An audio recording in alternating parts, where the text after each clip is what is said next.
পৃথিবীতে যতগুলো প্রাকৃতিক দুর্যোগ হয় তার মধ্যে ভূমিকম্প অন্যতম। এই দুর্যোগের ক্ষয়ক্ষতির পরিমাণও ব্যাপক। ভূমিকম্প কেন হয় তা অনেকেরই ধারণা নেই। এর পেছনে রয়েছে বৈজ্ঞানিক কারণ। অনেকেই জানতে চান কেন ও কিভাবে একটি জায়গার মাটি হঠাৎ করে কেঁপে ওঠে, যাকে আমরা ভূমিকম্প বলে জানি। সেই নিয়েই গবেষণা চলছে বিস্তর। ভূমিকম্প কাকে বলে?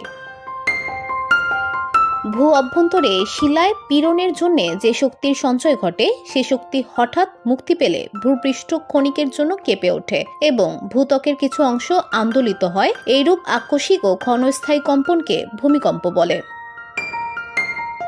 ভূমিকম্পের ফলে ভূমিরূপের পরিবর্তন সাধিত হয়, সম্পদের ক্ষয়ক্ষতি হয় ও মানুষের প্রাণহানি ঘটে। সারা পৃথিবীব্যাপী প্রতিদিনই প্রায় অসংখ্য ভূমিকম্প সংঘটিত হয়ে থাকে, যার মধ্যে আমরা সামান্য কিছু অনুধাবন করতে সক্ষম হই।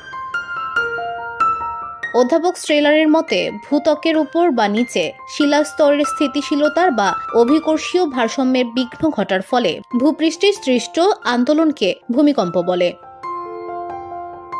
ভূমিকম্পের কেন্দ্র কাকে বলে? ভূ অভ্যন্তরে যেখানে প্রথম ভূমিকম্পের সৃষ্টি হয় তাকে ভূমিকম্পের কেন্দ্র বলে। এই কেন্দ্র থেকে ভূমিকম্পের স্পন্দন তরঙ্গের আকারে চারদিকে ছড়িয়ে পড়ে। সাধারণত ভূপৃষ্ঠ থেকে 16 কিলোমিটারের মধ্যে পৃথিবীর অধিকাংশ ভূমিকম্প কেন্দ্রের অবস্থান লক্ষ্য করা যায়।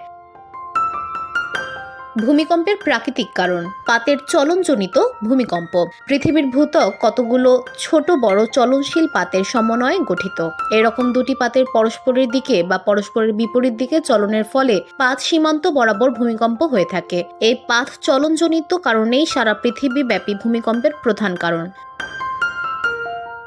VOD Bangla news desk.